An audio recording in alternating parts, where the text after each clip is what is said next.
Bonjour, bonjour. J'attends que vous arriviez comme d'habitude. Pour ceux qui regardent cette vidéo en replay sur YouTube ou même Facebook, ce sont des lives qu'on fait du lundi au vendredi pendant la période de confinement à 16 h tous les jours sur la page Facebook. Donc n'hésitez pas à nous rejoindre directement en live pour poser vos questions. En général, on sait le thème la veille au soir pour le lendemain. Donc n'hésitez pas à nous rejoindre en live si vous voyez ça en replay. Bonjour Audrey, désolée des 5 minutes de retard, le temps que je m'installe et tout. Attendez. Si vous pouvez me faire un petit point comme d'hab, si vous me voyez bien, si vous m'entendez bien, c'est parfait. Sinon, j'ai l'air d'avoir trouvé la technique avec le micro, ça a l'air d'être bon. Je trouve qu'on est sombre depuis tout à l'heure par rapport à hier, mais bon, pourtant c'est la même heure. Si je me fais attaquer par des canards, vous m'en voudrez pas, hein. Il y a des canards qui se rapprochent de moi.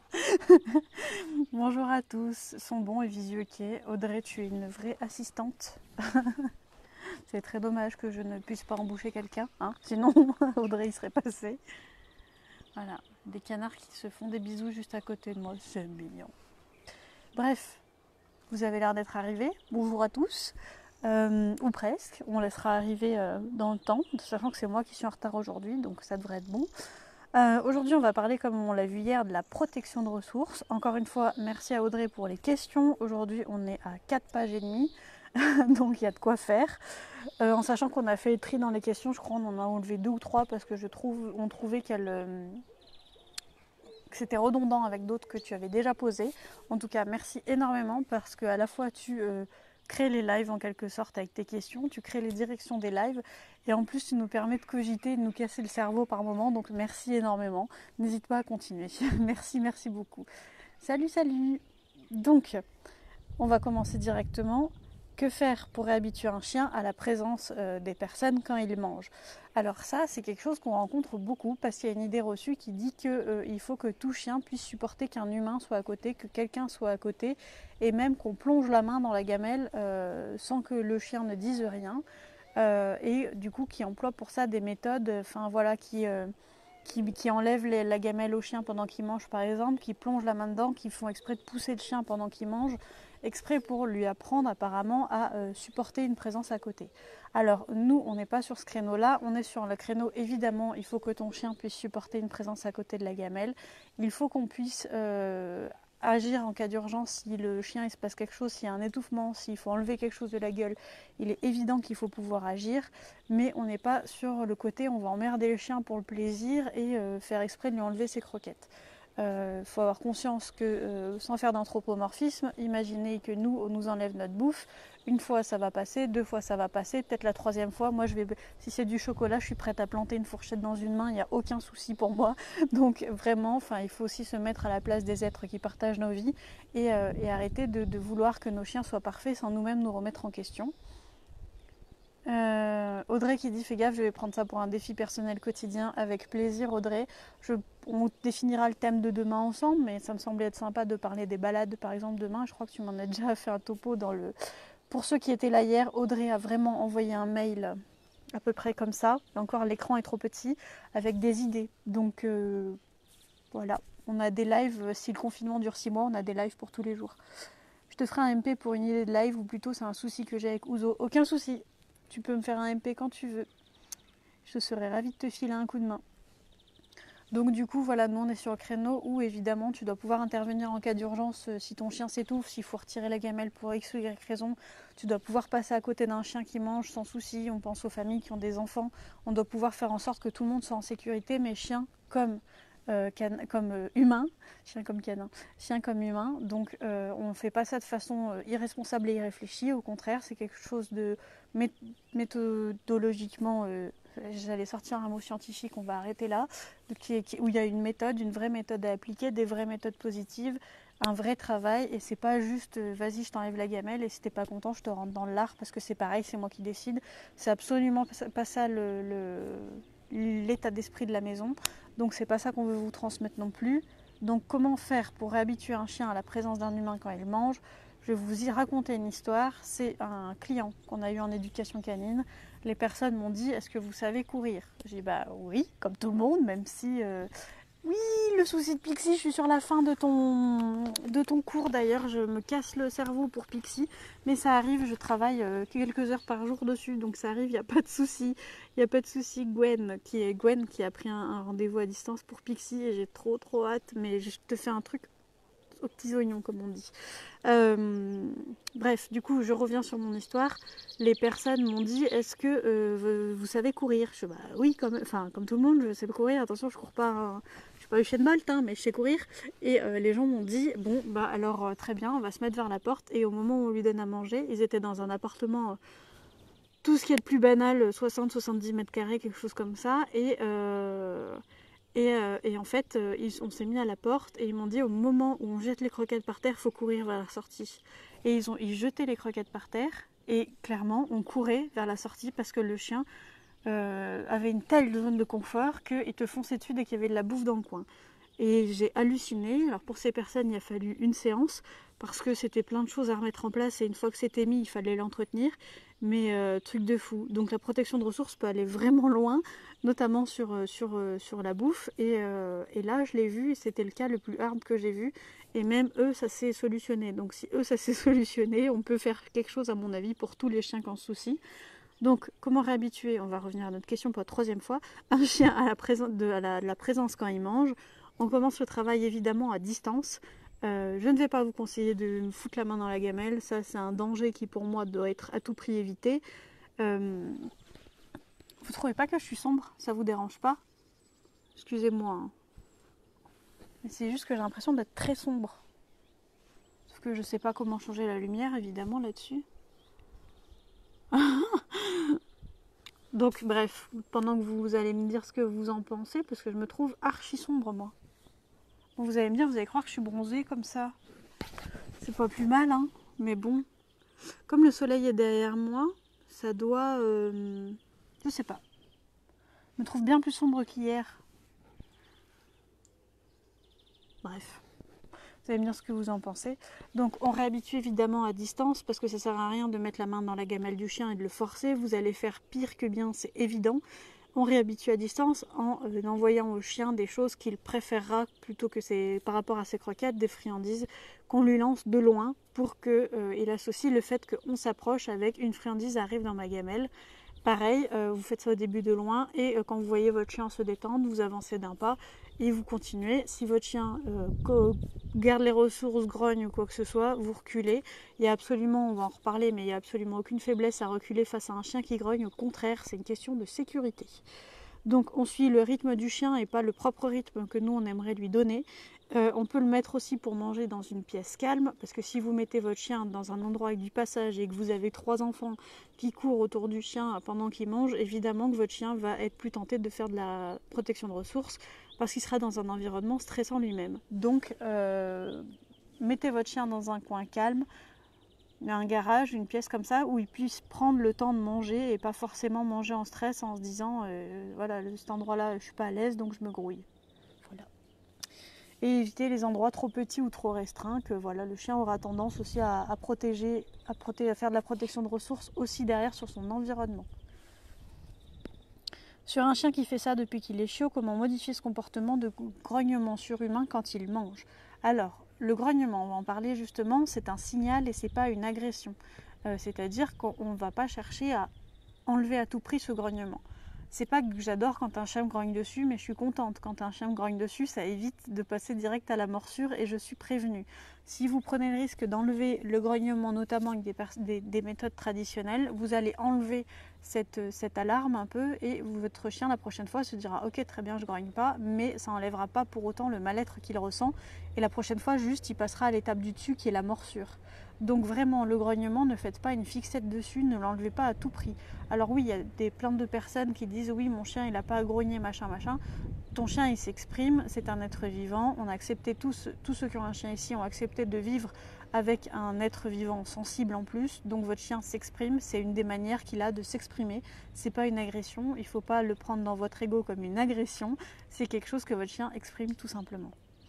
Alors, sur ce type de chien, c'est vrai que moi ce que j'aime bien faire aussi, c'est complètement changer un peu ses habitudes pour un peu perdre un peu le cerveau et qui remette un peu ses habitudes à zéro.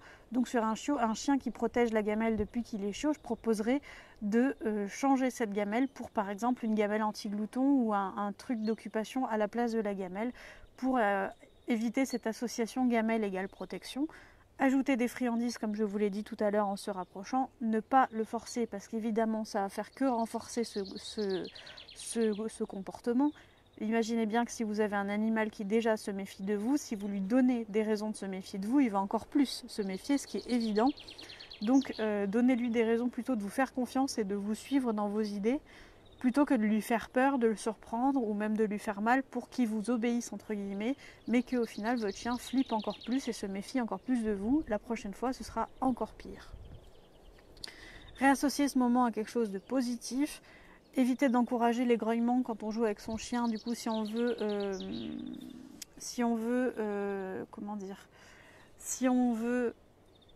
que son chien arrête de grogner pendant la gamelle, on va éviter aussi de créer ces moments-là dans la vie de tous les jours. Si on veut que son chien arrive à s'exprimer autrement ou monte moins en pression, on va éviter de le faire monter nous-mêmes en pression. Voilà, c'est ce qui semble un peu logique. Et s'éloigner quand un chien grogne, qu'il soit chiot ou pas.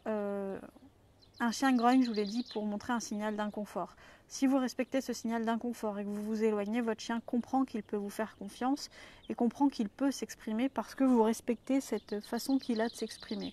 Si maintenant votre chien grogne et que vous ne respectez pas cette façon de s'exprimer et que vous continuez à avancer comme un bourrin et que vous allez à la confrontation, votre chien va aussi aller à la confrontation, sauf que vous aurez les limites mentales pour vous arrêter et pas votre chien. Vous, à un moment, vous allez vous dire, là c'est trop, moi, enfin j'arrête quoi. Alors après, ça dépend des humains, ça peut aller de plus ou moins loin, mais votre chien, il n'a pas la limite mentale. Donc si pour sa protection personnelle, il faut mordre, il faut vous choper le bras et ne pas vous lâcher, il faut vous choper la gorge, il le fera. Ça dépend des chiens, mais pour se protéger, un chien est capable d'énormément de choses. Et on en parlait tout à l'heure avec Jérémy en préparant ce live, que ce soit un chien qui protège des ressources, ou alors un chien qui a peur ou un chien qui a mal. Alors, que ce soit un chien qui a peur ou un chien qui a mal, c'est bien les deux types de chiens où faut encore moins forcer quoi. Et sur de la protection de ressources, ça peut être de la peur. Donc, on se détend et on montre à notre chien qu'il peut nous faire confiance. Et on ne réussira certainement pas du premier coup, ce qui est totalement normal. Mais par contre, on persévère et on travaille ça calmement. Et aussi, là aussi, les signaux d'apaisement, c'est quelque chose tout simplement d'essentiel à connaître pour cette problématique, mais aussi toutes les problématiques canines. Et même quand il n'y a pas de problème, ça évite qu'il y en ait, pour moi, de connaître les signaux d'apaisement. Donc vraiment, les signaux d'apaisement, c'est une des bases, on ne le répétera jamais assez. Et on vous prépare on va commencer ça demain avec Jérémy, on va vous préparer un cours qui sera disponible ensuite avec des exercices et tout ça. On va essayer de vous faire quelque chose d'assez complet. On va pas essayer, on va le faire. Pour vous, je ne sais pas quand il sera disponible. Je pense qu'il faut compter quand même une bonne semaine, le temps de préparer, le temps de filmer, de mettre en ligne, de tout préparer. Mais pour que vous ayez un cours, pour retrouver tout ça, ça peut être vraiment pas mal. Comment dévaloriser les ressources? Ce que j'imagine que tu as voulu dire, c'est comment leur faire perdre de la valeur. On fait perdre de la valeur, il y a un canard qui s'approche de moi, on fait perdre de la valeur à des ressources en les multipliant. Si votre chien a une ressource qu'il adore, s'il en a plein d'un coup, tout ça perdra de la valeur automatiquement parce qu'il y en aura en abondance. On peut aussi l'échanger avec quelque chose qui a plus de valeur. On ne force pas pour récupérer, il me fait attaquer par des branches, on ne force pas pour récupérer quelque chose dans la gueule d'un chien, même si cette chose-là a énormément de valeur, vous allez l'enlever à votre chien, enfin vous allez rentrer dans le conflit automatiquement et ça ne sert à rien. Autant trouver autre chose. Je prends un exemple aussi, Kira, la chienne de Jérémy, a un boudin pour sortir à l'extérieur, elle adore son boudin, elle se balade avec son boudin, elle promène son boudin partout, elle chouchoute son boudin. Elle l'adore et quand c'est avec moi, elle ne veut pas le lâcher. Elle ne veut pas le lâcher. Donc Kira, on a trouvé, enfin Jérémy il dit lâche, c'est bon, elle le fait, mais avec moi ça l'éclate. Ça l'éclate parce qu'elle voit que moi je n'arrive pas à le récupérer. J'arrive pas à le récupérer, donc bon, elle le garde et moi ça marche pas. Donc ce qu'on a fait tout simplement, c'est que Kira, quand elle le rentre dans le camping-car et qu'elle ne veut pas lâcher ce boudin, je prends mon bonbon dans la main et je balance le bonbon à l'autre bout. Alors camping-car ça fait 8 mètres carrés, hein, donc à l'autre bout c'est pas très loin. La chienne là automatiquement elle lâche son boudin et elle va récupérer son bout de bonbon. Alors je ne rentre pas dans le conflit, il me faut un bonbon certes, mais en même temps on apprend à lâcher avec moi aussi, c'est-à-dire je rajoute le mot au moment où elle le lâche et je préfère largement ça plutôt que de rentrer dans un conflit, surtout avec un chien malinois dressé à la base à l'attaque qui fait 35 kg. Voilà.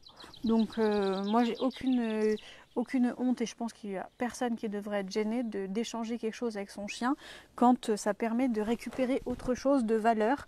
Au contraire, je suis très contente d'avoir cette alternative là parce que sinon son boudin je ne pourrais pas le récupérer. Alors je m'en fous qu'elle l'ait toute la journée, sauf qu'après elle va se coucher avec dans mon lit et ça j'ai un peu... Le boudin est plein de bave, plein de terre, plein de machin. On vit dans un 8 mètres carrés qui est un camping-car, donc quand même on veut le maintenir notre espace vital un peu propre. Donc non, le boudin, elle a d'autres jouets dans le lit qui ne sortent pas, mais pas le boudin. Pas le boudin. Voilà. Donc on peut voilà, lui apprendre à donner sur demande ou à laisser et ou rediriger le chien. Ça va être dur de multiplier les ouzo. Pour Mana, ouzo est une ressource tout comme moi. Ah ah, je crois qu'il y a la question après. Je crois qu'elle l'a mis la question. Je te dis, Audrey, je sais pas où elle va chercher tout ça. Parce que autant moi j'ai des idées, je peux déjà être considérée comme quelqu'un qui a trop d'idées. Mais alors Audrey, je sais pas ce qu'elle prend. Mais elle t'envoie des pages et des pages de... Tu demandes des questions sur un thème, je suis sûre que... là aujourd'hui on en a 4 pages et demie entre ces questions et les petits points qu'on a mis pour que j'oublie rien du tout pendant que je vous réponds en live. Mais hier j'ai demandé des idées de thèmes, elle a dû envoyer un truc comme une page entière de trucs Word de thèmes quoi. Donc je pense qu'elle y est. Je me souviens pas sur 4 pages et demie. Que faire si malgré les 12 sabots de veau, 6 cornes de buffle, les 5 bois de serre, mon chien veut toujours celui des autres? Alors, je te dirais que chez nous, par exemple, elles ont... C'est un peu comme les gosses, je pense. J'ai pas de gosses, mais quand j'achète quelque chose à une de mes chiennes, j'aime bien que les 3 aient la même chose ou quelque chose d'équivalent parce qu'elles n'ont pas les mêmes goûts. Kira adore les cordes, ce que les 2 autres ne jouent jamais avec des cordes ou avec des boudins. Les 2 autres, ça leur vient même pas à l'esprit. Lana, elle va plutôt aller prendre un bâton pour le dépioter. Et Boubou, elle va plutôt aller brouter de l'herbe ou rester près de nous et se reposer. Les 3 n'aiment pas les mêmes choses, mais Lana et Kira sur les bâtons peuvent se les échanger. Donc des fois, de vouloir toujours suivre des autres, tu peux avoir un système d'échange qui se met en place entre chiens. L'humain n'a pas toujours besoin d'intervenir et à ce moment-là, tant mieux pour eux et on laisse faire les choses. Si ensuite ça devient un problème, c'est-à-dire que l'autre chien ne veut pas échanger et l'autre chien ne souhaite pas qu'on prenne son truc à lui, tu peux faire un roulement avec les jouets pour pas que ton chien bloque sur ce jouet. Tu peux aussi, celui qu'il a à lui, le remettre dans le paquet de croquettes pour qu'il reprenne de l'odeur, pour qu'il retrouve un intérêt pour le sien. Et voilà. De petites idées comme ça. Et si malgré tout ça, il envoie bouler les autres chiens. Alors, si ton chien envoie bouler les autres chiens, on va ne pas le taper, ne pas l'engueuler, ça me semble logique, mais il y a des personnes qui peut-être découvriront Patte en l'air ou l'éducation canine avec ces vidéos-là, donc vraiment, on ne frappe pas, on n'engueule pas un chien qui envoie bouler les autres, ça ne sert absolument à rien, ça n'a aucune valeur d'apprentissage, on cherche toujours à apprendre des choses à son chien. Quand on a un chien où on sait qu'il protège les ressources, ça ne sert à ça, on prévoit aussi en amont on anticipe. C'est-à-dire que par exemple, Lana protège la bouffe. Lana, elle a un truc, ça va de mieux en mieux parce que avant c'était vraiment horrible. Il y a 2-3 ans en arrière, c'était vraiment horrible. Maintenant, ça va bien. Ça fait longtemps que c'est pas arrivé. Mais Lana est un chien qui protège la bouffe et même 3 ans après ces problèmes-là, je fais toujours attention parce que je sais que Lana va être plus en protection de ressources que les 2 autres. Et quand on se rend quelque part, je prévois qu'il n'y ait pas de bouffe entre mes chiens. Pareil, quand on est en mode nomade en camping-car, quand je donne à manger à mes chiens, je ne donne pas forcément en intérieur, je donne à l'extérieur. Je respecte une certaine distance entre mes chiens, parce que sinon je sais très bien que ça peut partir au carton. Si ça pourrait partir au carton, si Lana, si on vient dans sa gamelle ou si elle va dans la gamelle de quelqu'un d'autre, je sais très bien que c'est un motif de carton entre chiens. Donc c'est pas la peine, je ne cherche pas le carton entre mes chiens, je prévois en amont. Il faut aussi s'assurer que c'est vraiment de la protection de ressources, parce qu'un chien qui envoie bouler un autre chien, ça peut être énormément de causes. On privilégie les situations calmes, on s'éloigne avec le chien qui protège les ressources pour que ça redescende en tension et pour qu'il y ait plus d'espace entre les chiens. Et pareil, si on peut privilégier les chiens calmes pour les interactions dans un premier temps, on le fait. Il n'y a aucune raison de s'en passer. Et là, je suis un peu plus éclairée, regardez. Eh, bonjour. Bonjour, je suis éclairée. Et là, ça va un peu mieux. Ou c'est une idée? Ça n'a pas l'air de vous déranger que je sois sombre, donc écoutez. C'est peut-être une vue de mon esprit, mais moi j'ai l'impression d'être noire. D'être complètement dans l'ombre et complètement dans le noir. Après, je vois rien, j'ai pas mes lunettes. C'est peut-être ça. Mais regardez là. Ah ah! Je suis désolée pour ceux qui regardent ça en replay. Vous allez me dire, même pour ceux qui regardent en live, c'est pas agréable. Mais j'avais pas vu que c'était à ce point-là quand même. Non, mais là, c'est moche. Bref. On va rester mi-ombre, mi-lumière, comme ça. Hein, et puis, vous me direz ce que vous préférez, parce que pour gérer au mieux, je fais confiance à vos retours. Question suivante de Madame Audrey, toujours. On a attaqué à la deuxième page. Je connais un chiot de quelques mois qui grogne quand on l'approche. Que faire à part s'approcher, lui donner quelque chose de plus et repartir? Malgré ça, s'il continue, comment procéder? Alors, on a parlé hier des zones de confort. Je vais le répéter pour ceux qui n'étaient pas là hier. Je suis désolée pour ceux qui sont là tous les jours, mais il y a des choses, il faut les répéter parce qu'elles sont essentielles à l'éducation canine. Donc, zone de confort d'un chien. Attendez, je vais poser l'ordi. Voilà. J'aime bien parler un peu avec les mains quand même. Zone de confort d'un chien. Le chien est réactif pour X ou Y raison. Et il a des zones de confort autour de lui. Même un chien pas réactif a des zones de confort. Cette zone, la distance dans laquelle vous êtes, où votre chien ne va rien dire, ne va pas réagir au stimulus qui le fait réagir, et elle va avoir un comportement tout à fait normal, zone verte. Vous avancez vers le stimulus, il commence à se tendre, il commence à plus trop entendre, mais il entend encore, zone orange. Vous avancez encore, vous êtes près du stimulus qui fait réagir. Là, votre chien ne vous entend plus, veut faire fuir ce qui est en face, grogne, monte les dents, tout ce que vous voulez. Là, on est en zone rouge. Avec les chiens qui font de la protection de ressources, c'est le même principe. Donc, ta question était avec les personnes, comment faire? C'est bien ça? Oui, on s'avance pareil en respectant les zones de confort.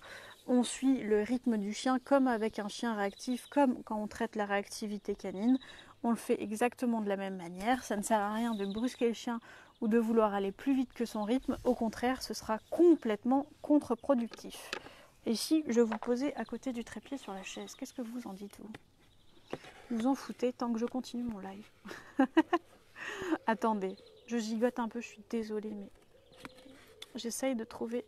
Au fur et à mesure des jours, on change un peu l'organisation. Arrivé à la fin du confinement, l'organisation sera au top. Là on est bien et je vois bien mon écran. On est bien là. Du coup voilà, aussi, donc tout ça on le fait pour associer les humains à quelque chose de cool. Le but c'est que quand ton chien voit un humain, qu'il n'en ait pas peur, parce que l'humain c'est un peu la chose qui va croiser le plus dans sa vie. Donc le but c'est quand même d'associer l'humain à quelque chose d'archi cool pour ton chien, que ce soit à l'aide d'une friandise, d'un jouet, n'importe, d'une bonne interaction s'il la souhaite, mais il faut associer l'humain à quelque chose de cool. Tu parles là d'un chiot de quelques mois, je conseillerais aussi de se faire aider d'un professionnel de l'éducation canine positive. Parce qu'on est sur le cas d'un chiot, si tu as ces comportements-là d'un chiot, pour moi, il faut les prendre dès maintenant. Ça ne sert à rien de laisser passer du temps. Il faut les prendre dès maintenant parce que ça peut s'avérer dangereux, même avec un chiot. Un chiot va grandir, va devenir un chien, mais déjà à l'étape de chiot, c'est super dangereux d'avoir ces comportements-là. Et surtout, il faut en savoir la cause parce que ça peut être aussi une douleur qui explique ça. Donc vraiment... faut faire le tour du côté de la cause, s'aider d'un éduc, pourquoi pas faire un check veto même pour savoir s'il n'y a pas de souci de santé derrière, mais travailler ça vraiment. Pour repartir direct sur les bonnes bases, parce que si on laisse ces situations-là, le chien va en faire une vraie habitude et ce serait vraiment dommage. Et puis s'il a une douleur, on ne la laisse pas traîner. Là aussi, les signaux d'apaisement, avec un chiot qui grogne, c'est évident. et ne pas faire n'importe quoi. Là aussi c'est évident, ne pas se dire moi je suis un bonhomme ou je suis une bonne femme, ça fait 20 ans que j'ai des chiens, je les connais, je fonce dans le tas et après je vois. Non, non. Si on veut casser du chien, comme le disent nos amis du côté obscur de la force, il n'y a pas de souci. Mais en tout cas, si vous suivez ces vidéos-là, mes vidéos, nos vidéos, vous savez que c'est pas le but de casser du chien. On s'en fout de ça, on s'en fout de ces notions. Nous, ce qu'on veut, c'est vivre la vie la plus belle possible avec nos chiens. Et en se basant sur ce qui est sorti récemment sur nos chiens, sur les dernières avancées scientifiques qui montrent très bien que la dominance chien-humain n'existe pas et qu'on n'a pas besoin du tout de méthodes violentes pour pouvoir faire en sorte que son chien donne le meilleur de lui-même en termes d'éducation canine. Voilà, ça c'est fait. Question suivante, comment sécuriser si on a des enfants? Cette question, si tu ne l'avais pas mis, je l'aurais rajoutée parce que c'est quelque chose là aussi en consultation qu'on voit énormément.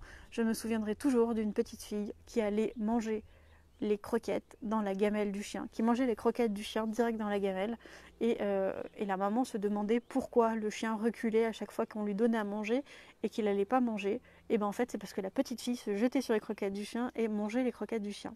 Et le chien, au lieu de protéger ses ressources, au contraire, il ne s'approchait pas de la petite et il la laissait faire. Et c'est la réaction que j'ai eue, c'est waouh, quel coup de bol, quel coup de bol qu'il n'y ait jamais eu d'accident. Donc, comment on sécurise quand on a des enfants? Premièrement, un chien reste un chien. Ça a beau être votre pitou d'amour de la maison.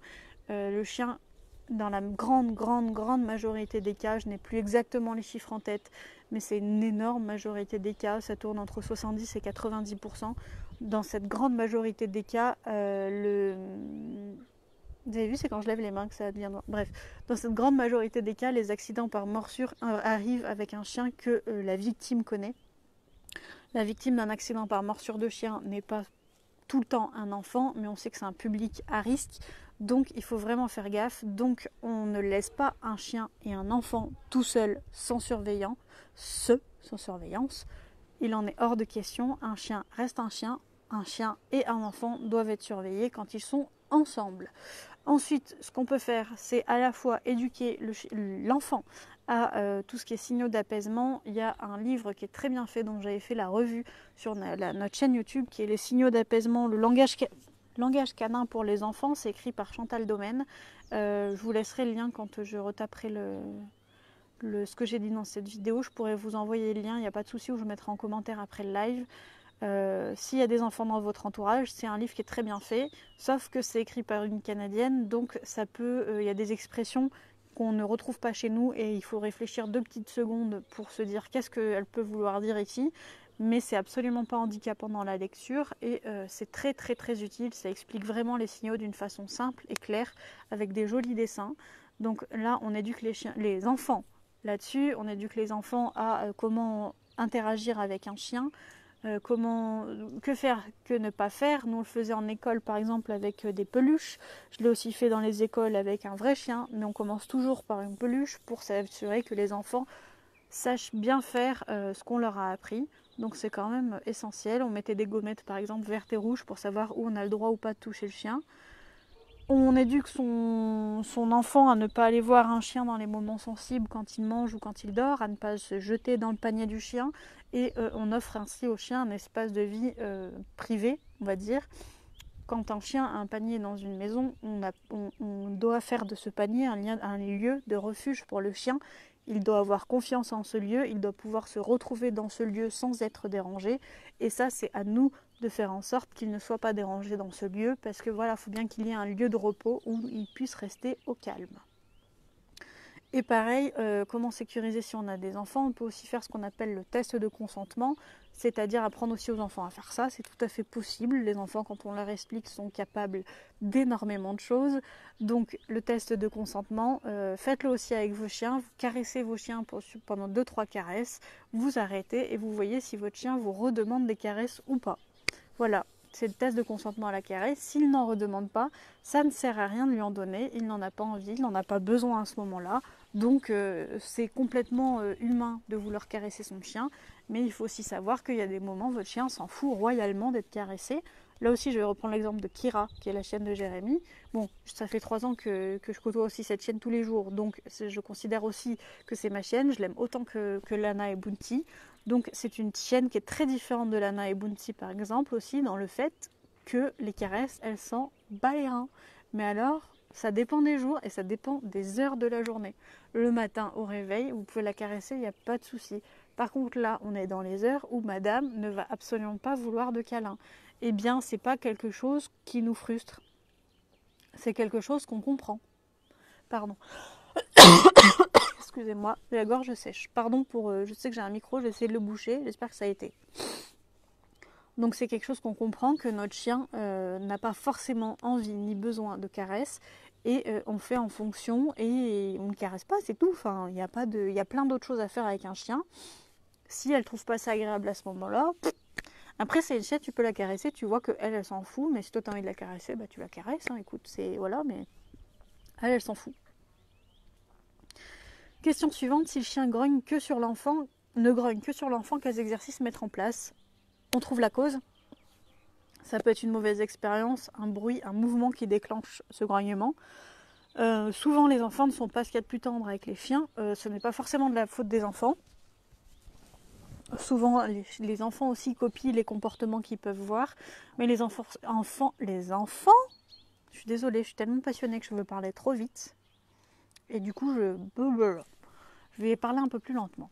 Les enfants ne sont pas ce qu'il y a de plus coordonné dans les mouvements. C'est normal, ils sont eux aussi en cours d'apprentissage de tout ça, suivant leurs âges. Et des fois, un enfant va faire mal à un chien, pas intentionnellement. Donc, il faut quand même trouver cette cause pour aussi éduquer du côté de l'enfant. On met en sécurité l'enfant et on ne prend aucun risque. Il est hors de question de prendre un risque avec qui que ce soit, mais encore moins avec un enfant. On observe les signaux d'apaisement et on les apprend. On travaille à distance. Au début, on peut travailler avec un adulte pour associer, par exemple, tu as des chiens qui grognent parce qu'on leur tire un peu les poils parce qu'ils ont associé ça à quelque chose de négatif. On va réassocier petit à petit ce truc-là. Donc, c'est-à-dire au début, on caresse, on prend les poils dans la main sans tirer. Puis petit à petit, on réassocie. Le but n'est pas d'arracher les poils de votre chien, juste, et n'est pas non plus qu'il supporte ça. C'est pas quelque chose de normal et qui doit être fait. Le but est que si ça se produit, que le chien n'aille pas au-delà d'un grognement. Donc, on essaie de désensibiliser ça un maximum. Si le chien grogne sur un enfant à distance, c'est pareil, on travaille à distance avec un adulte avec l'enfant et un adulte près du chien. Une muselière si besoin, là aussi il n'y a aucun problème à mettre une muselière sur le chien. Je sais que vous êtes nombreux à bloquer sur le principe de la muselière en disant oui mais ça montre que mon chien a du mal avec telle personne, ça stigmatise mon chien dans la rue. Oui mais ça protège aussi votre chien et les autres. On s'en fout du regard des autres, on s'en fout de ce que les autres pensent. Les muselières, pour moi, peuvent sauver carrément des chiens. Donc on ne se passe pas de muselière. S'il y en a besoin, on l'apprend au chien à la supporter et on s'en sert. Et puis l'adulte qui est avec l'enfant peut jeter des friandises au chien, ou l'enfant, s'il est assez grand, peut jeter de loin des friandises au chien pour réassocier sa présence à quelque chose de cool. Pareil, on ne punit pas un grognement, c'est un signal, c'est pas une agression. Oui, ça fait chier. Voilà, que son chien grogne sur son enfant. Je n'ai pas d'enfant, mais je peux comprendre ce que ça fait, étant donné que moi-même, j'ai déjà subi des grognements et même une énorme morsure de chien. Même plus une énorme et une plus petite. J'en ai encore la cicatrice là. Je sais pas si vous voyez, j'ai 2 cicatrices là, tac, c'est 2 crocs de Bounty. Là, j'ai des cicatrices parce que dans ma vie, je me suis déjà fait attaquer à la gorge par un chien. Donc, je sais ce que ça peut générer en nous, cette montée d'adrénaline d'un chien qui peut nous grogner dessus, voire pire. Mais vous engueulez un chien qui grogne, ok, cool, mais ça n'apportera rien en termes d'éducation. Ça vous défoulera vous, mais derrière, vous aurez des choses à rattraper. Donc, plutôt que d'avoir à engueuler son chien parce qu'il s'est passé ça, prenons la chose à l'envers et travaillons-le en avance, en amont. Et on apprend toujours les choses aussi à l'enfant parce que vous allez faire ce travail de réassocier l'enfant à quelque chose de positif, mais si votre gamin ou l'enfant de votre entourage n'a pas appris comment fonctionne un chien, la situation va se reproduire et c'est un cercle vicieux. Mon chien grogne lorsqu'il s'habitue en territoire et j'ai beau déplacer ce territoire, il reprend possession du territoire, mais il fait ça que le soir. merci Lily de ta question.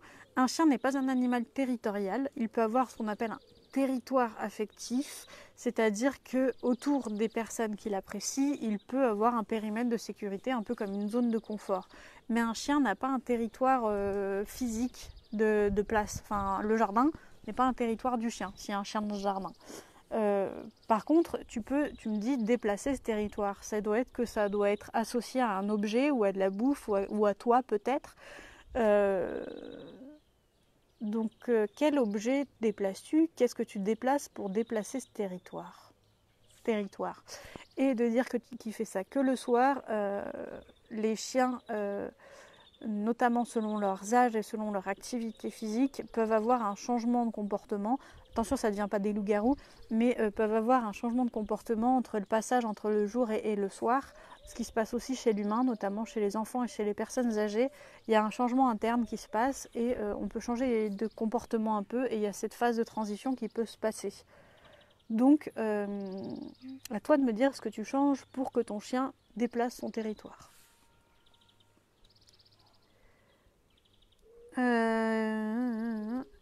Ensuite, question suivante. Comment apprendre au chien le partage de ressources? Le partage de ressources, c'est quelque chose qu'on devrait tous apprendre à notre chien parce que quand on a un chien qui ne partage pas les ressources, c'est vachement handicapant et on se pourrit la vie avec un chien qui ne partage pas ses ressources. Je sais de quoi je parle. Ça s'apprend de manière progressive, ça s'apprend notamment par la distance, par le respect des zones de confort, ça s'apprend en réduisant la valeur de ce qui protège pour la réaugmenter ensuite quand le travail progresse bien. Ça s'apprend aussi en échangeant et en récompensant le chien quand il est d'accord pour échanger. On le récompense avec quelque chose de plus haute valeur évidemment. On l'habitue depuis tout petit à partager ses ressources, notamment si vous avez dans votre entourage des chiens qui, eux, sont tout à fait OK avec le partage de ressources. On fait rencontrer ce genre de chien parce que ils vont lui apprendre qu'il n'y a rien à perdre et qu'il y a tout à gagner à partager des ressources ensemble. On multiplie les interactions positives et voilà, on s'aide de chiens dans l'entourage. Lily, du coup, on revient sur le chien qui déplace son territoire et qu'elle dit « moi ou mon papa ». Comme s'il nous protégeait, ma maman arrive et là il grogne fort. Le soir on regarde la télé, il se place vers nous et une fois vers nous, si ma maman part, elle ne peut plus revenir. Donc il y a un lien entre ta maman et le chien, il y a quelque chose entre eux qui a l'air de ne pas passer. Je te conseillerais que ta maman ou que toi, n'hésite pas à passer en privé si tu veux qu'on parle plus longuement du cas de ton loulou. N'hésite pas à passer en privé, on en parle ensemble, il n'y a aucun souci. Mais là, comme ça, sur un live, il la grogne, il se montre vraiment mauvais. J'ai déplacé sa cage et je le mets dedans quand il se comporte mal. Ce que je te proposerais de faire pour les prochains moments, c'est que ta maman reste de loin au départ, recrée cette situation un peu où le soir vous regardez la télé, mais ne vous concentrez pas, restez devant la télé, mais dites-vous que vous n'allez pas regarder la télé tout de suite. Et quand ta maman s'approche, soit toi tu donnes des bonbons à ton chien quand ta maman s'approche, soit des friandises, soit ta maman lance des friandises de loin. Choisis des friandises appétantes et humides comme des bouts d'émental, des bouts de jambon. Fais avec ce que tu as, on est en période de confinement, mais fais avec quelque chose que ton chien adore. Il faut que ton chien dans son esprit associe à ta maman à nouveau à quelque chose de positif. Par contre, il y a peut-être un événement qui a causé ça, donc il faut aussi voir du côté de l'événement qui a causé ça pour retravailler ça. Est-ce que ta maman, j'imagine que maintenant elle doit aussi stresser de s'approcher parce que elle vit ça avec ton chien et que avec votre chien et que c'est pas cool à vivre, surtout tous les soirs. Mais il faut voir s'il n'y a pas un événement qui aurait créé cette situation et si oui, lequel, pour éviter que ça se reproduise ou pouvoir le travailler en amont. Et voir, si c'est tous les soirs, faire ça. Sinon, si c'est pas tous les soirs, voir s'il y a un détail qui change les soirs où ça se produit et travailler sur ce détail-là. J'espère que je t'ai aidé, mais n'hésite pas à passer en privé. Comment gérer quand c'est sur des ressources qu'on ne peut pas mettre à volonté? Là aussi, on peut travailler à distance. On peut apprendre le tu laisses. On a une vidéo sur la chaîne YouTube qui vous apprend à rediriger votre chien avec le tu laisses et on peut récompenser votre chien quand il laisse tout seul, quand il le donne. On peut apprendre à donner, on peut apprendre à échanger, on peut apprendre à laisser.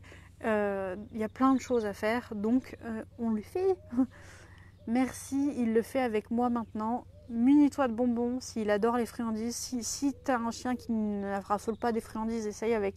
Choisis la récompense qui va lui plaire le plus, prends-la. Et en général, les mentales, quand même, ça marche bien.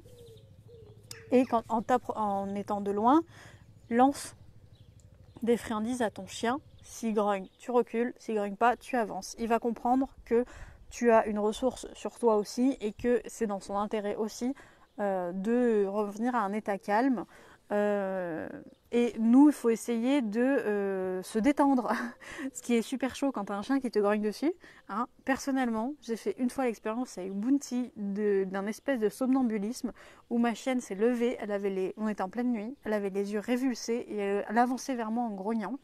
Donc je me suis dit là, c'est du vrai grognement, c'est le truc de mon chien que je ne connaîtrais peut-être jamais. Et là, ça fait flipper quand même. Quand tu as ton chien qui s'avance vers toi avec un vrai grognement, tu te dis ouh, tu flippes un peu. Alors moi, elle est en train de dormir, il a fallu dire croquette. Enfin, avant d'arriver à croquette, j'ai testé 4-5 mots. Mais elle s'avançait vers moi et dès que j'ai dit croquette, la chienne, ses yeux sont revenus et elle s'est dit mais qu'est-ce que je fais là? Et elle est retournée se coucher. Moi, j'ai eu une bonne flip et cette morsure-là, c'est juste qu'elle était en train de se battre avec Kira justement. Et au début, elle se connaissait. Donc cette truc, elle a 3 ans. Un peu moins de 3 ans et ces cicatrices. Et en fait, moi j'ai voulu, on me dit qu'il ne faut jamais mettre les mains au milieu. Qu'est-ce que j'ai fait? J'ai mis les mains au milieu et ma chienne n'a pas vu que c'était forcément moi et tac, elle a chopé. Je te contacte en privé, merci, c'est adorable. Ben, de rien, merci à toi de ta confiance et voilà, on en parlera toutes les deux. C'est clair, je le reconnais pas, ça fait flipper. Ouais, ça fait flipper et il faut quand même prendre ses précautions, même si c'est ton chien que tu l'adores et tout ça. Ça reste un chien et ça reste un animal et ça reste quelque chose qu'on peut pas forcément gérer et qui réveille aussi des choses en nous pas cool. Vois aussi s'il n'y a pas une douleur quelque part, s'il n'y a pas autre chose que juste du comportement, parce que s'il commence à multiplier les moments où il le fait, peut-être qu'il y a autre chose derrière. Ou alors il peut aussi prendre ça comme une espèce de jeu, même si j'aime pas ce terme-là, où il voit que ça provoque des réactions en nous et ça peut être une manière de s'occuper aussi. C'est possible, tu as des chiens qui développent ça, donc passe en privé, on en parle ensemble. Ce soir, je peux en parler ce soir, donc n'hésite pas à m'écrire et je te réponds dès que possible. Alors, comment on fait quand le chien fait de la protection, quand il est à la gamelle et que juste la vue d'un chat le fait réagir? Même manière que précédemment, sauf que c'est pas le chat qui va venir balancer des friandises au chien. Tu restes à côté de la gamelle et tu balances des friandises dans la gamelle de ton chien, de l'emmental à ton chien quand il voit le chat. Mais c'est super chaud parce que si c'est des chats errants par exemple, tu vas pas pouvoir gérer complètement. Si c'est des chats errants, pourquoi pas ne pas mettre ton chien dans un endroit où il ne verra pas le chat. Si vous entendez des poules, c'est normal. Que faire si on a 2 chiens qui font de la protection de ressources sous le même toit et comment limiter les conflits? On sépare les 2 chiens dans un premier temps parce que sinon, des conflits, on en aura toujours. À ce soir, Lily. Des conflits, on en aura toujours. On les travaille chacun leur tour parce qu'ils n'auront certainement pas les mêmes problématiques et pas le même rythme de travail. On suit le rythme de chacun. Voilà, il faut qu'ils aillent à leur propre vitesse et pas à une vitesse imposée par nous ou par l'autre chien. On leur laisse beaucoup d'espace, on observe leurs signaux et on enlève la source du conflit quand ils sont ensemble. Voilà. Par exemple, Lana, il y a 3 ans, était aussi une protectrice de canapé. Elle se mettait sur le canapé et il n'y avait que les humains qui avaient le droit de se mettre sur le canapé. Bounty et Kiran avaient interdiction du canapé. Et il y a un moment, moi j'adore avoir mes chiens sur le canapé, mais si à chaque fois que j'en laisse aller une sur le canapé, ça fait un conflit, les autres s'en foutaient du canapé, elles préféraient leur panier, et Lana, elle a été interdite de canapé quand il y avait les autres dans le coin. Voilà. Le temps d'y travailler, je ne vais pas faire exprès de générer des conflits entre mes chiens. On travaille très bien un comportement dérangeant ou un trouble du comportement sans mettre de conflit à la base, donc on a enlevé le conflit. Un chien qui se dépêche de manger quand on approche, est-ce déjà une forme de protection de ressources? Si oui, comment le désensibiliser à ça? Pour moi, oui, à part si ton chien crève la dalle. Pour moi, quand tu t'approches et que ton chien... Ou alors, ça peut être de la peur. Ton chien peut avoir peur de toi et du coup prendre un max de nourriture avant de s'en aller parce qu'il flippe de son humain. Mais ça peut être de la protection de ressources comme ça peut être autre chose. Et comment le désensibiliser? Pareil, on commence le travail à distance en respectant les zones de confort. Et c'est toujours la même chose, mais c'est des choses essentielles. On rajoute petit à petit des friandises quand il s'approche. On suit le rythme du chien, on ne lui retire pas la gamelle. Je vous l'ai dit, redit, ça ne sert à rien. On peut le mettre dans une pièce calme, on peut éviter de le déranger parce que d'avoir un chien qui mange vite, ça peut être dangereux pour sa santé. Donc on évite de le déranger pendant ce moment. On évite les endroits trop petits ou trop restreints. Voilà. Et on peut proposer là aussi une gamelle anti-glouton ou un jeu d'occupation à la place de la gamelle pour que le chien enlève cette association entre gamelle et c'est pas cool, je mange vite. Vous voyez ? Là, il sera obligé de prendre son temps, on ne le dérange pas, on le laisse faire sa vie, on lui éparpille dans le jardin, il fait son truc et nous on s'en va. Mais voilà. Comment apprendre à un chien à être dérangé pendant son repas? Évidemment pas en lui retirant la gamelle, mais si on a une urgence et qu'on doit passer et qu'il gêne le passage. Alors, apprendre à un chien à être dérangé, pour moi là aussi, c'est pas quelque chose qu'on fait tous les jours, mais c'est quelque chose d'essentiel parce qu'on ne sait pas ce qui peut se passer demain. Je crois que tu parles, oui, c'est la question d'après. La question d'après, c'est est-ce qu'on doit lui apprendre à être caressé quand il mange? Pour moi, tu peux toujours avoir une urgence comme un étouffement, un truc qui passe pas, et du coup tu dois intervenir, que ce soit sur ton chien, sur la gamelle, enlever la gamelle, prendre le chien pendant son repas. Donc pour moi, c'est quand même quelque chose à apprendre parce que tu ne vas pas t'en servir tous les jours, tu ne vas pas faire cet exercice avec ton chien tous les jours, mais le jour où ça arrive, il faut que ton chien soit prêt. Sinon, on va au-devant de plus gros soucis de santé et possiblement là d'un décès du chien et c'est ce qu'on ne veut pas du tout. Donc on récompense avec une friandise quand on doit passer près de la gamelle, on récompense toujours. Comme ça notre chien il kiffe nous voir arriver et on s'approche progressivement. Et si on doit passer en urgence et qu'on n'a pas fini de travailler ça comme je vous l'explique depuis tout à l'heure, on redirige notre chien avec une pluie de friandises quelque part. Par exemple, si je sais pas, vous avez une urgence dans une autre pièce et que vous devez à tout prix passer là, même si je ne vous conseille pas de donner à votre chien à manger dans un lieu de passage, mais si vous n'avez pas le choix et que vous devez aller en face parce qu'il y a une urgence et que votre chien est là et que vous devez passer, que votre chien protège des ressources, vous prenez des bonbons, quelque chose de grande valeur, du jambon ou quoi, et vous le jetez à l'opposé pour que votre chien ait l'envie de partir et d'aller chercher ça. Pour moi, c'est la solution d'urgence si tu n'as pas le choix, ou un jouet si ton chien il kiffe plutôt les jouets, mais d'avoir un truc pour qu'il se redirige de lui-même sur autre chose. Doit-on lui apprendre à supporter une caresse quand il mange? Pour moi, c'est inutile, mais peut-être que ça peut être utile, qu'il ait le matelas nécessaire pour le tolérer dans une circonstance que je ne connais pas encore. Pour moi, cette circonstance où il faudrait apprendre à son chien à tolérer d'être touché, pas une caresse, mais tolérer d'être touché, c'est l'étouffement. Ton chien s'étouffe demain, tu vas pas le laisser mourir parce qu'il supporte pas d'être caressé, on est d'accord. Donc ça peut être utile. Là aussi, il faut pas le faire constamment. Il faut lui apprendre de manière progressive pour pas qu'il se sente agressé. Et pareil avec les enfants, c'est pas du tout un exercice qu'on fait faire à un enfant parce que de toute façon, s'il y a un étouffement, c'est pas un enfant qui interviendra. Mais aux enfants, ce qui peut être utile par contre à apprendre, c'est où et quand un chien aime être caressé. Donc d'apprendre justement que tu as des moments où il ne faut pas y aller, que tu as des moments où tu peux y aller, qu'il y a un test de consentement qui existe pour vérifier que le chien lui aussi il a envie et qu'en plus il y a des endroits où le chien préfère être caressé. Donc le faire ça peut être cool, c'est quelque chose que je ne mettrai pas dans les premières étapes de l'apprentissage. Par exemple, si vous avez un chien qui protège les ressources, il y a plein de choses à faire avant d'en arriver à toucher son chien quand il mange. Mais si vous avez un chiot, de temps en temps, en même temps que vous rajoutez une friandise, une petite gratouille, un petit truc de temps en temps. Le but, c'est pas de le stresser quand il mange. Le but, c'est simplement de pouvoir le toucher quand il mange de temps en temps. Pour, au cas où il y a une urgence, pouvoir intervenir. On parle de protection de ressources alimentaires jusque-là, mais comment gérer la protection de ressources affectives de la même façon qu'une ressource alimentaire? On anticipe l'arrivée d'un autre chien en nous éloignant par exemple, et si c'est une protection de ressources par rapport aux caresses qu'on peut donner à notre chien, eh bien c'est pareil, on va lui en donner quand il n'en demande pas, pour qu'il voit qu'il n'a pas besoin de se paniquer à les garder pour lui, qu'il en a tout le temps, mais surtout quand il n'en demande pas, quand il ne fait pas ces comportements-là d'oppression, de protection, on va lui en donner quand il est calme. Et voilà. Quelles sont les mesures strictes à mettre en place et les choses à éviter? Ça dépendra de chaque chien et de chaque situation. Chaque situation est archi différente. Il n'y a pas de mesures strictes, mais je vous conseillerais quand même de suivre un programme qui vous aidera, qui sera établi de préférence par un professionnel, qu'on tient dans le temps. Il faut éviter de mettre le chien en échec, mais ça c'est à chaque fois pareil en éducation positive.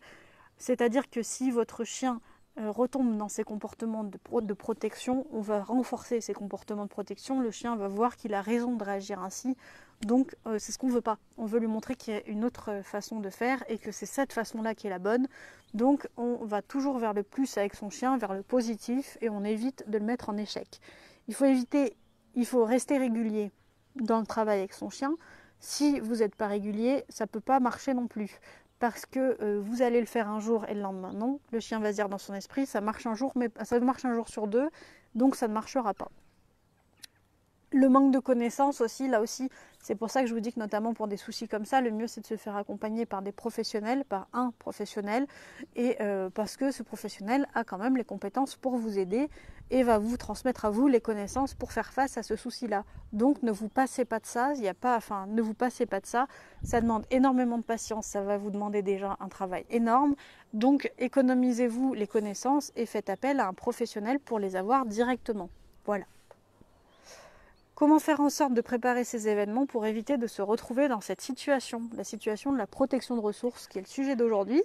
Donc on anticipe et on observe. Moi, ma chienne protège la bouffe. Je sais très bien que demain, si je dois aller, comme c'est déjà arrivé chez des amis à l'autre bout de la France, je préviens, je gère. Ma chienne mange dans un coin calme à l'écart parce qu'elle va avoir du mal avec ça. Moi maintenant, mais elle va être quand même plus sensible, donc je fais gaffe. J'observe les signaux, j'observe mon chien et je prévois un lieu de repli si jamais il y a besoin. Je commence déjà à avoir du mal à parler. Enfin déjà. Et ça fait 1 heure bientôt. Donc je prévois aussi un lieu de repli si mon chien elle a du mal à partager ses ressources. Je fais en sorte qu'elle ne soit pas mal à l'aise avec les autres. Et je me renseigne si c'est possible sur les chiens présents, qui vont être présents sur place. Si mes amis, par exemple, elles ont des chiens, je préviens et je me renseigne aussi sur le type de chien qu'il y a pour pouvoir gérer au mieux une fois sur place. Si le chien protège le canapé ou le lit, que faire? Lui apprendre à en descendre sur demande, c'est la base. C'est la base que ton chien sache descendre quand tu lui demandes de descendre afin que tu puisses gérer cette ressource. On augmente aussi la valeur du dodo du chien parce que s'il vient sur le canapé, tu en as énormément. C'est pour garder le contact avec l'humain, mais aussi pour le confort du canapé ou du lit. Donc on augmente la valeur du dodo. On peut aussi rapprocher le dodo du canapé ou du lit pour que le chien soit près de nous. Comment gérer le fait que le chien protège son panier et l'environnement alentour? On vérifie l'emplacement du dodo et que ce soit pas trop dans un lieu de passage, parce que si ton chien il est en plein lieu de passage, ça peut expliquer, et que encore une fois, s'il y a des enfants ou trop de mouvements, ça peut expliquer tout que ton chien protège cette ressource-là parce qu'il ne s'y sent pas en sécurité. Donc il faut à mon avis revoir où est le lieu de dodo et voir ce qui pose problème avec ce dodo et régler ça en particulier. Mais en général quand même c'est l'emplacement qui joue. J'ai fini les questions d'Audrey, vous y croyez? Vous avez vu ça? On a commencé en retard. 50 minutes. Et elle m'a pondu ça très rapidement, ces questions. Pardon, je pense que c'est le pollen. Je renifle, c'est pas top, mais je pense que c'est le pollen. Donc voilà pour les questions d'Audrey. Merci encore une fois Audrey d'avoir aidé à la réalisation de ce live en posant tes questions. C'est adorable. Pour te faire travailler, si tu le souhaites, demain, je ne sais pas quel thème vous voulez, on parlait des balades notamment. Donc s'il y a un thème qui t'inspire Audrey sur les balades, n'hésite pas à le dire. Et pareil, si tu veux préparer tes pages de questions, c'est avec grand plaisir qu'on les accepte et qu'on accepte le défi tous les jours de répondre à tes questions. En tout cas, j'espère que ces lives vous plaisent toujours autant. Je vois que le nombre de personnes qui les regardent en direct est stable, donc je me dis que ça doit quand même vous plaire. Et je suis bien contente de pouvoir vous aider de cette façon. C'est quelque chose que j'aime bien faire quand même, les lives. Hein. Mais ça met quand même à rude épreuve de répondre, même si on les prépare avec des petits points pour réfléchir à 2-3 trucs qu'on veut dire. De pouvoir répondre comme ça en live, c'est un sacré exercice, je trouve, que tous les éducs devraient faire. C'est le même exercice que quand tu es face à un client, mais là, tu as 2 pages et demie de questions. Donc, les balades en stand confinement. Eh bien, Audrey vient de choisir le live de demain. Audrey, si tu as des questions là-dessus, comme d'hab, tu peux les mettre en commentaire et on les récupérera pour en faire le live de demain. Pareil pour tout le monde, il n'y a pas que Audrey qui peut mettre des questions. Tant pis si le live dure 2 heures, mais si vous aussi vous avez des questions sur le thème qu'a choisi Audrey, les balades en ce temps de confinement, n'hésitez pas à nous les mettre, c'est avec plaisir qu'on vous répondra. Il y a une poule derrière? Ah oui, il y a la poule. La petite poule là, par là. Là. C'est ma préférée celle-là. La petite poule mot noir. Merci de prendre le temps, j'adore. La prédation, coureur, vélo. Ouais, encore un thème chouette. Eh ben, je vais le noter, il faut que je le note dans toutes les idées de thèmes. Toi aussi, Chapi Chapeau, tu as des idées de ouf, donc n'hésitez surtout pas. Pour demain, on va prendre les balades en stand de confinement parce que je ne sais pas ce que ça a donné ce confinement, pour combien de semaines on en a, mais on en a encore au moins pour une semaine au moins. On était parti pour 15 jours à la base, donc je pense que ça peut être utile, surtout que les restrictions, ça se resserre de plus en plus, donc ça peut être pas mal. Donc pour demain, les balades en ce temps de confinement, si vous avez des questions, vous les mettez, on les récupérera. Sinon, de toute façon, j'ai plein d'idées aussi. Voilà. Avec Audrey, je pense que si un jour on se voit dans la vraie vie, on va pouvoir passer des heures à parler parce que... Alors... Oh, il y a des sujets avec le temps de confinement. Si tu avais l'habitude de gérer un chien par un chien, ton chien qui a l'habitude des activités va peut-être se mettre à tirer vu qu'en plus sa sortie... Alors attends, si tu avais l'habitude de gérer un chien par un chien, ton chien qui a l'habitude des activités va peut-être se mettre à tirer vu qu'en plus sa sortie est réduite. Ouais, on peut parler de ce qui va changer avec le temps de confinement et de comment gérer ça. Et oui, et j'y ai pensé aussi, comme je vous l'ai dit hier, à faire un live aussi vers la fin du confinement sur les problèmes que les chiens auraient pu développer en confinement et comment reprendre le rythme normal. Il fait partie du message en MP, la prédation, la réactivité au mouvement. Je l'ai lu, hein, tu vois bien, je t'ai répondu, mais j'ai pas tout retenu tellement t'en as mis. Salut la poule noire. Elle est trop mignonne. Bref. En fait, je me fais agresser, il y a les canards là. Il y a une autre poule là derrière moi. Bah c'est top, merci. En tout cas, moi, avec le confinement, je commence à voir maintenant le changement sur mes chiens. Parce que comme je peux être malade, ma santé déconne quand même assez fréquemment. Mes chiens ont l'habitude de moins sortir par phase. Mais là, justement, Lana tire sur la laisse depuis aujourd'hui. Donc on réaménage tout ça là. Mais ouais, on peut parler de ça. Donc demain, balade au moment du confinement. Laissez vos questions. Pareil, je ferai un live, un post sur les réseaux ce soir pour regrouper les questions si jamais il y en a d'autres qui arrivent après ce live. Et puis voilà. J'espère que ça vous a plu. Voilà. Je sais plus quoi dire. Je sais plus quoi dire du tout. J'espère que vous allez bien. Je ne vous l'ai pas posé en question en début de live cette fois, comme hier. J'espère que vous allez toujours autant bien et que tout se passe bien de votre côté.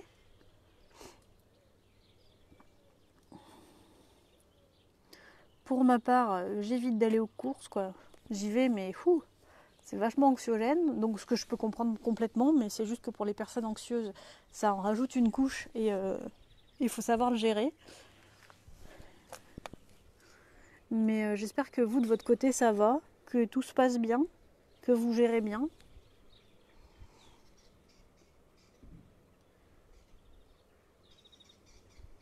Et merci de suivre ces lives tous les jours. Et encore une fois ici, merci à Jérémy d'avoir préparé ce live. Je rajoute mes trucs, je l'aide, mais faut avouer que c'est Jérémy qui, le matin, voit la liste des questions d'Audrey et qui me dit « Wow !» qui me dit ouais. Donc voilà. Donc merci à Jérémy et merci à Audrey. En tout cas, voilà. On fait tout pour vous aider ici. J'espère que c'est utile. On espère que c'est utile. Et puis, je vous retrouve demain, du coup, 16h ici, pour parler des balades pendant la période de confinement. Comment aménager ça. Enfin, Audrey va nous trouver des questions, mais si vous en avez, n'hésitez pas. Et merci de nous suivre encore. et à demain pour un nouveau live. Salut! Et petit mot, si vous décidez de revoir ces lives en replay, ils sont sur YouTube le lendemain de leur diffusion ici, donc celui-là sera demain soir sur YouTube. Ils sont sur la chaîne YouTube Pattes en l'air, il manque un abonné pour atteindre les 3500, on en est à 3499, ce qui est je trouve un chiffre assez ouf. Donc n'hésitez pas à nous rejoindre aussi sur YouTube si vous voulez trouver d'autres vidéos de conseils et les replays de ces lives le lendemain de leur diffusion. Voilà, je vous fais des gros bisous et je vous dis à demain pour un nouveau live. Salut!